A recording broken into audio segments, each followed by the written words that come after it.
Donc merci à Marion et à Marie qui sont présentes avec nous. Donc, vous faites partie du réseau d'une vingtaine de formatrices par les bambins. Donc, un réseau, vous allez pouvoir nous en parler, hein, mais qui s'est beaucoup réuni au fil des années pour travailler à la fois sur l'ingénierie pédagogique, pour faire évoluer aussi les pratiques et les réflexions autour des formations. Et puis pour nourrir et vous former aussi en continu. Donc, Marion Finot, vous êtes formatrice par les bambins et en parallèle aussi éducatrice de jeunes enfants et responsable de structures d'accueil collectif. Vous allez pouvoir vous présenter. Marie Puja, vous êtes formatrice également par les bambins, formatrice petite enfance par ailleurs et péricultrice. Donc on trouverait intéressant d'avoir aussi votre regard, comprendre aussi comment le projet s'est construit et a évolué au fil des années puisque vous étiez au cœur de la démarche. Peut-être déjà pour commencer, pour mieux comprendre le contexte de déploiement des formations au départ, est-ce que finalement vous pouvez nous dire comment s'est construite cette expérimentation au démarrage? Quels étaient les enjeux? Qu'est-ce qui a fait qu'on a été amené à construire ce projet tel qu'il est aujourd'hui? Peut-être Marion, si vous voulez nous expliquer un peu ça. Oui, bonjour, merci Manon pour la présentation. Bonjour à tous et à toutes. Et puis oui, je veux bien avec plaisir vous faire une petite page rapide d'histoire et Marie, tu compléteras derrière avec toutes les zones données. En fait, Marguerite, tu l'as très bien expliqué tout à l'heure en expliquant que le projet existait déjà en amont de 2015, bien évidemment, parce qu'il a été impulsé par Michel Zorman, qui était médecin de la santé publique, et puis toute son équipe. Et puis, ce qui est intéressant d'avoir en tête, c'est que ce projet, initialement, il a été construit avec des professionnels de terrain. Et ces professionnels de terrain, ceux-là même, c'est celles-ci qui sont également devenues par la suite formatrices. Et moi, j'en fais partie. Je suis très fière d'en témoigner aujourd'hui. Voilà.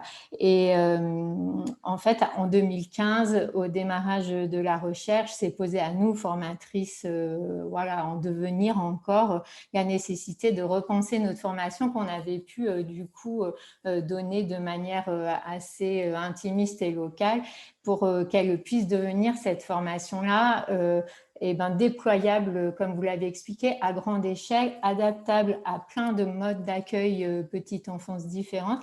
Et puis, notre volonté, qui était vraiment celle-ci au démarrage et encore aujourd'hui, c'est qu'elle soit évaluable par la recherche. Donc, il a fallu se concentrer, recentrer nos objectifs.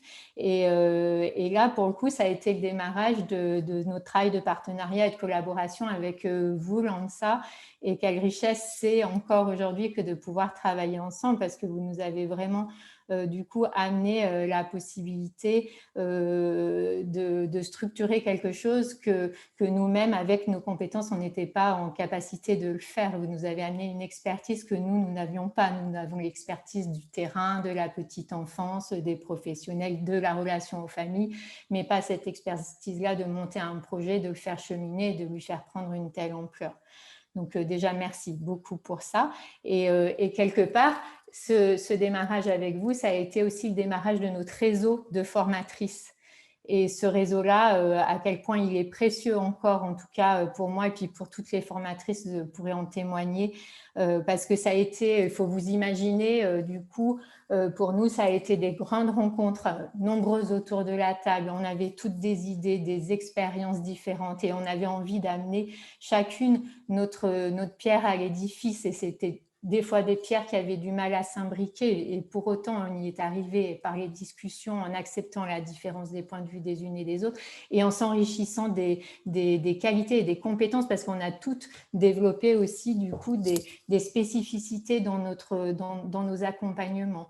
Et puis voilà, donc grâce à la capacité de l'ANSA à être dans une écoute bienveillante et nous faire cheminer, on a réussi à déployer une formation vraiment à la hauteur de nos espérances et qui est vraiment empreinte de nous toutes. Moi, j'ai l'impression que nous toutes formatrices, et encore aujourd'hui, parce qu'il y a des nouvelles formatrices qui intègrent le réseau, on a toute la possibilité d'y mettre une couleur, une nuance et qui enrichit forcément cette formation-là. Voilà. Donc, ce réseau, pour moi et pour nous toutes, c'est encore notre force. Ça a démarré comme ça et ça continue à s'inscrire comme ça. Et ma grande fierté, c'est de voir que ça continue, ce réseau continue de formatrices, de grossir sans jamais perdre ces premiers maillons qui ont été essentiels au déploiement, en fait. Voilà. pour la petite Merci, histoire. merci Marion pour ce partage. Donc, en tout cas, dès le démarrage de ce que tu nous dis, donc, la constitution d'un réseau de formatrices pour aussi accompagner à déjà construire un projet de formation, ou peut-être pour comprendre aussi finalement les objectifs de cette formation, à quoi elle répond, qu'est-ce qui a fait que vous avez construit ensemble le format de formation que Marguerite nous présentait.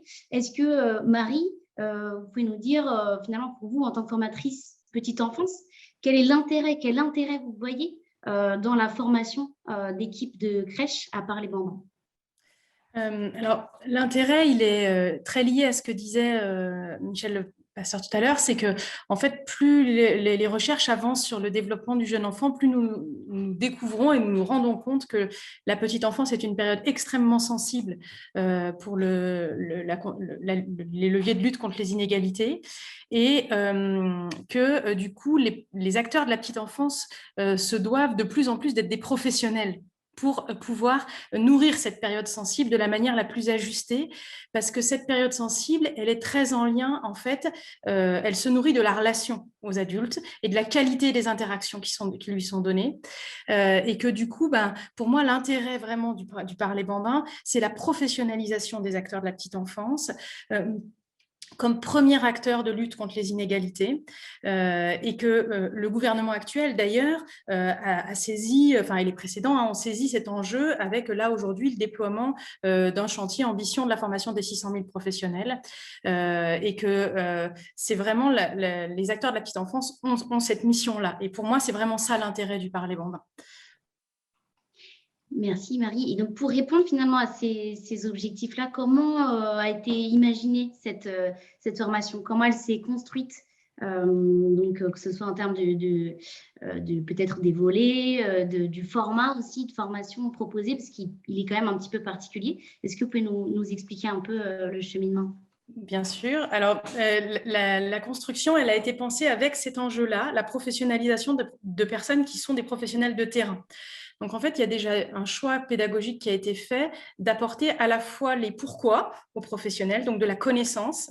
Et pour ça, dans l'équipe des formatrices, il y a vraiment des personnes qui sont expertes dans le développement du langage, des personnes qui travaillent dans de la recherche et qui apportent vraiment une assise solide pour pouvoir transmettre aux professionnels une légitimité à parler du développement du langage, puisqu'elles ont une connaissance et une professionnalisation sur les savoirs.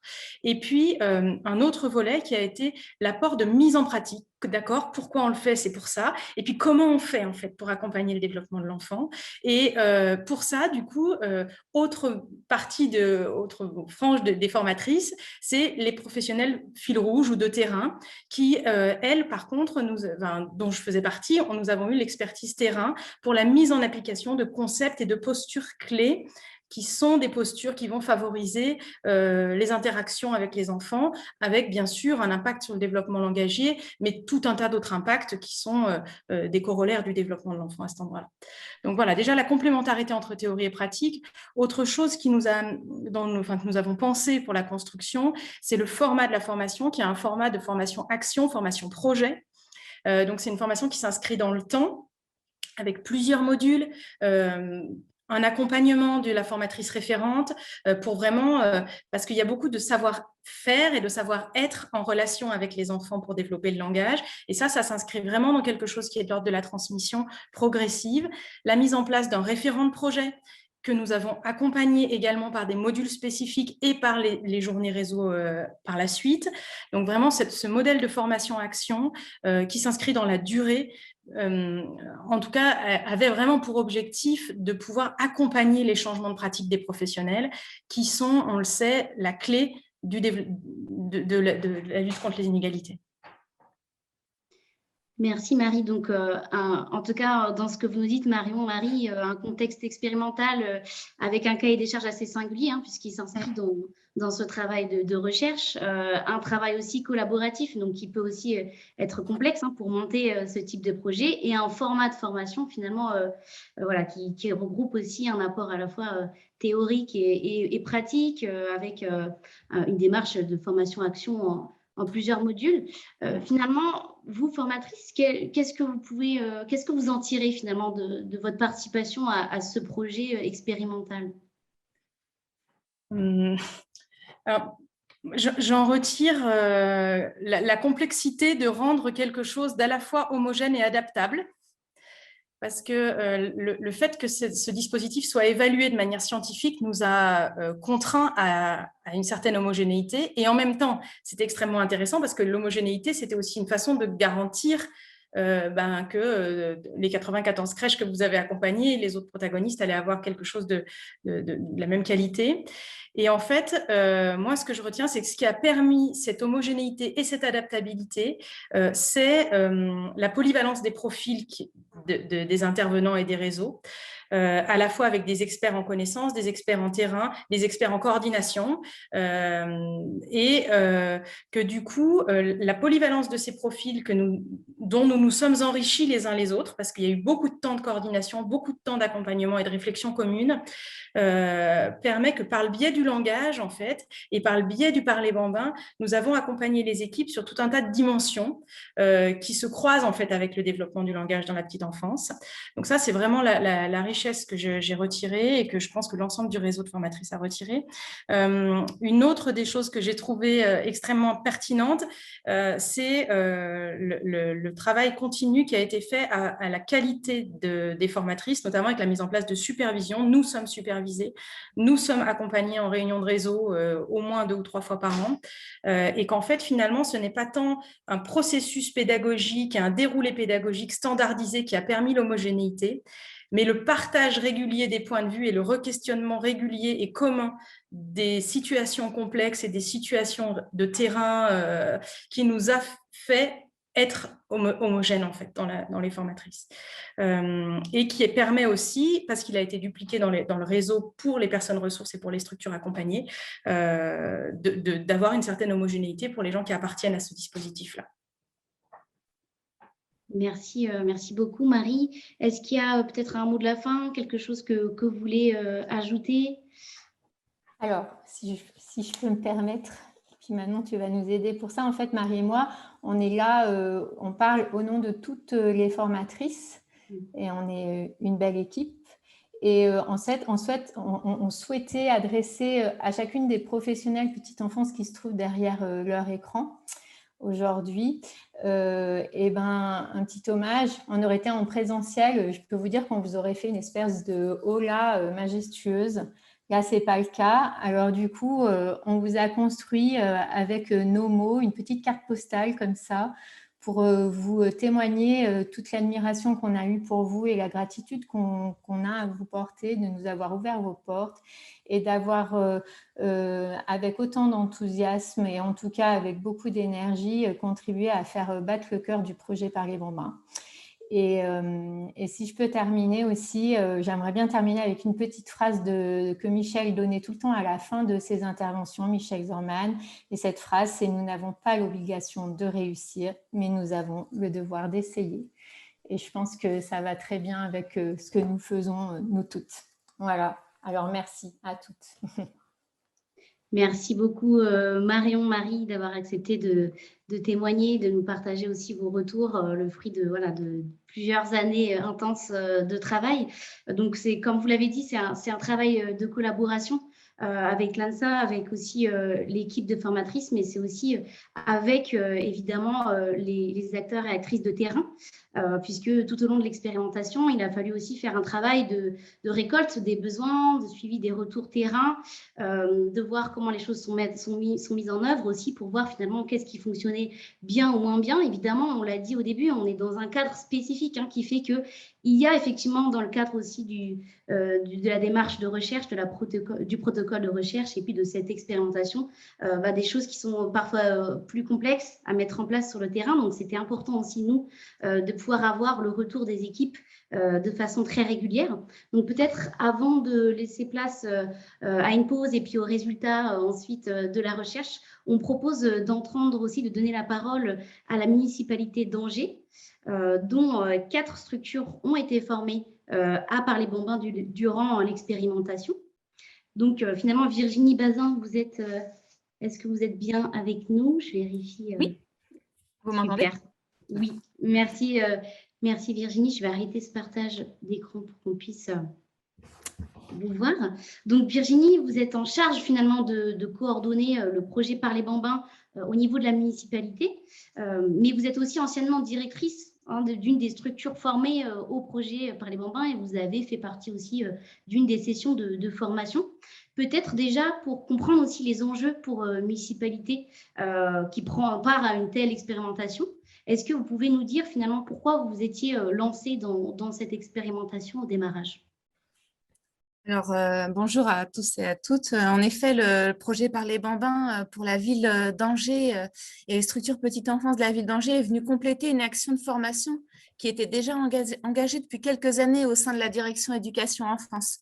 En effet, les bases du langage et l'appropriation des bases du langage est un axe fort de notre politique éducative locale et à ce titre, on a formé depuis 2013 un ensemble de professionnels, que ce soit dans la petite enfance, mais aussi les animateurs et les ATSEM des structures scolaires.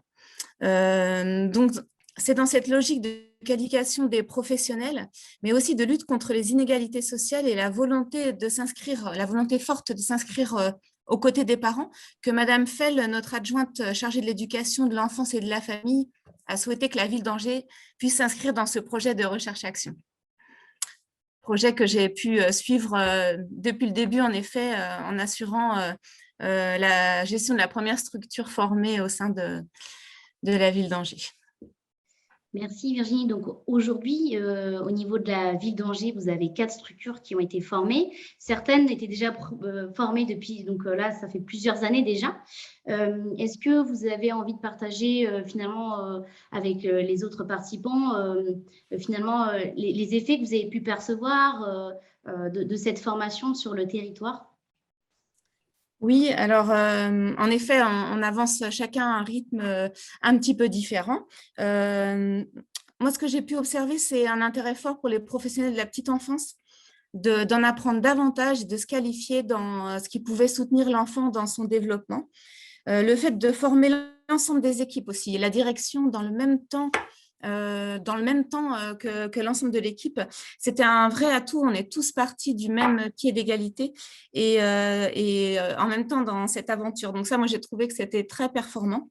Par ailleurs, les outils apportés par l'ANSA pour piloter ce projet, que ce soit pour les managers ou pour les professionnels petite enfance, ont vraiment permis de s'inscrire assez facilement sur ce projet.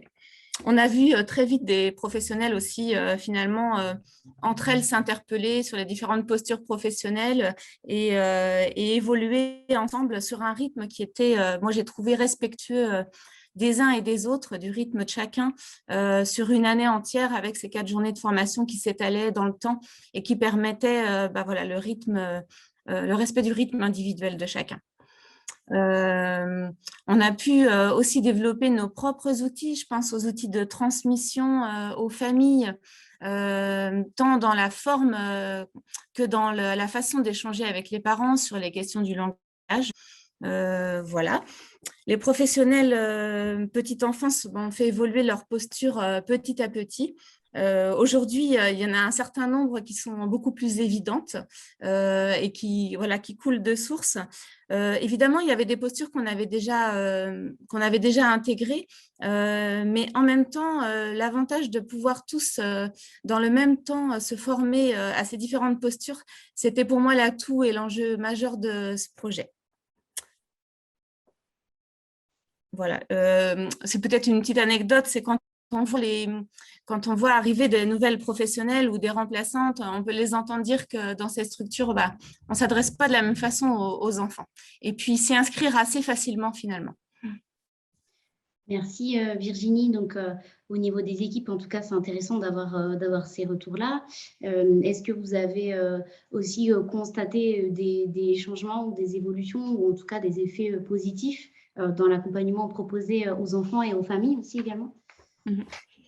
Alors, du côté des enfants, en ce qui concerne les pratiques au quotidien, l'accompagnement de l'ensemble des enfants, nous, on a vu très rapidement des effets, en particulier sur la mise en œuvre des différents gestes par les bambins, comme attendre son tour, prendre le temps de l'échange, proposer davantage de questions ouvertes, ou même instaurer des tours de parole. Ça a permis à des enfants de prendre confiance aussi au sein du groupe et de pouvoir se manifester et échanger, pour des enfants qui, par ailleurs, pouvaient avoir du langage, mais ne pas oser parler au sein d'un grand collectif. Ça a permis en tout cas d'offrir un espace pour oser prendre la parole, enrichir le vocabulaire, et surtout, s'agissant des ateliers langage, l'observation la plus forte, et c'est ce qui nous a fait d'ailleurs dire très rapidement que c'était magique, la mise en place d'ateliers langage, c'est la prise de confiance de l'enfant, la confiance en soi. Et on pouvait voir après 2 ou 3 ateliers langage, des enfants en capacité à aller davantage vers l'adulte, soit pour solliciter de l'aide, soit pour faire des demandes. Ça, c'était quelque chose de vérifier dans chacune des situations qu'on a pu vivre avec les enfants au travers des ateliers langage. Et au sein du collectif, au sein du groupe, l'enfant aussi, petit à petit, prenait sa place. Ça s'est vérifié de façon très forte, et ça a permis aussi aux professionnels d'ancrer les pratiques, en vérifiant en effet que c'était quelque chose qui répondait aux besoins des enfants. Par ailleurs, au niveau du développement du langage, de manière assez globale, on observe des enfants qui évoluent voilà, sur les acquisitions du langage. Le lien avec les familles aussi, il était très fort et très important pour nous, que ce soit dans la mise en œuvre des ateliers langage, qui étaient toujours proposés aux familles, ou même dans les échanges qu'on peut maintenant avoir avec les parents autour de ces questions du langage. On a vu, grâce à plusieurs façon de gérer ce projet, comme par exemple la présentation lors de l'inscription de la famille au sein de la structure. Les parents, de plus en plus, être en capacité à exprimer leurs difficultés, leurs questionnements, mais aussi à faire remonter leur enthousiasme quand ils pouvaient voir leur enfant évoluer. Et le langage, finalement, est venu s'inscrire petit à petit dans les échanges avec les familles, que ce soit d'ailleurs de la part des professionnels ou même de la part des parents. En tout cas, ça fait partie aujourd'hui de nos échanges. Merci Virginie. Effectivement, la question de la coopération avec les parents, en tout cas, est un enjeu fort qui n'est pas toujours simple à installer au démarrage, qui se construit progressivement. On l'a vu lors des différentes journées réseau au fil des années, que voilà, on a essayé aussi de travailler sur ce volet-là. Est-ce qu'éventuellement aussi vous avez peut-être rencontré des difficultés aussi dans la mise en place de ce projet, et dont il est important aussi de prendre en compte? Est-ce qu'il y a des choses que vous voulez nous partager? Au niveau des difficultés rencontrées, je dirais, bon, c'est un peu les difficultés qu'on peut rencontrer quand on développe des projets, quand on opère des changements dans nos structures. Mais peut-être le plus complexe pour nous encore aujourd'hui, c'est celui de la conduite des ateliers langage. Évidemment, on doit animer ces ateliers avec 1 ou 2 enfants. Donc, vous imaginez que dans un collectif, c'est toujours un petit peu une organisation pour arriver à mettre en œuvre ces ateliers. Et en même temps, on perçoit tellement l'apport que ça, c'est quelque chose sur lequel on a quand même pu être moteur. Mais voilà, ça reste une difficulté à prendre en compte dans la capacité des EAJE à mettre en place ces propositions. Et même si finalement, l'accompagnement quotidien vient bien répondre aussi à ces enjeux d'échange et de conversation avec les enfants, et offrir voilà, un accompagnement qui puisse aller vers l'ensemble des enfants. L'autre difficulté, et c'est peut-être celle qui remonte le plus aujourd'hui finalement, puisqu'on a formé 4 structures sur la ville d'Angers, une 4e qui est un peu dans l'attente à cause du Covid de terminer cette formation, c'est celle de la pérennité du projet en termes de formation des professionnels. Donc, on voit bien dans nos structures, et j'imagine que c'est le cas dans un certain nombre de structures, de la mobilité, de l'arrivée de nouveaux professionnels. Et ça, c'est un enjeu fort, parce que on mesure que moins il y a de personnes transformer dans un équipement et plus, il est difficile de le mettre en œuvre, particulièrement ce projet par les bambins, pour lequel on a besoin d'avoir une qualification voilà, qui permette à chacun de s'inscrire dans ce projet. Donc ça, c'est un enjeu fort pour nous de continuer d'une part à former l'ensemble de nos EAJE, parce qu'on a 12 structures sur la ville d'Angers, et puis à l'intérieur de chacun des EAJE, de continuer à développer la formation et l'accompagnement des professionnels. Merci Virginie. Donc effectivement, ça c'est un peu dans vos pistes de demain. Est-ce qu'il y a d'autres choses que vous souhaitiez partager sur finalement vos souhaits, vos sujets de travail pour aller plus loin demain sur la prévention langagière? Est-ce qu'il y a d'autres aspects que vous souhaitiez nous partager? Oui, moi, il y a un point qui est important pour moi et qui m'intéresse bien, qui est celui de l'accompagnement des familles. Finalement, au décours de ce projet, c'était peut-être l'axe le plus difficile à mettre en œuvre parce que ça faisait appel à d'autres compétences, qui est celle de la relation aux familles. On a beaucoup travaillé avec les EAJE formés là, sur cette question-là, mais on voit bien que ça reste une question un peu complexe et qui demande encore d'approfondir la qualification, l'expérimentation de nos professionnels. Donc, pour moi, ça, c'est un enjeu de continuer à travailler cette dynamique de partenariat avec les parents. J'avais entendu au décours des journées réseau une structure qui avait pu faire des petits défis professionnels sur les postures par les bambins et le partager avec des parents. Moi, j'ai trouvé ça intéressant. Donc, l'idée pour moi, c'est aussi qu'on puisse partager au sein de nos structures toutes les petites astuces et les expérimentations qu'on a pu développer et qui enrichiront au fur et à mesure ce projet et la relation avec la famille, qui est un enjeu majeur, selon moi, dans ces programmes de lutte contre les inégalités. Merci Virginie. Donc, on va s'en arrêter là pour cette première séquence. L'objectif, c'était vraiment aussi de mieux comprendre finalement dans quoi cette expérimentation s'inscrit, dans quel contexte. On a vu que ce déploiement de formation auprès de 94 structures, donc c'est un déploiement fort, mais qui finalement s'inscrit dans des contextes à chaque fois singuliers et des réalités de terrain différentes. Donc, c'était intéressant d'entendre à la fois votre point de vue, Virginie, et puis celui des formatrices, pour comprendre comment l'accompagnement s'est structuré chemin faisant. Ce qu'on vous propose, c'est de prendre une petite pause de 5 minutes et puis après, on se retrouve évidemment pour écouter le JPAL qui va présenter les résultats de l'évaluation du programme national par les bambins.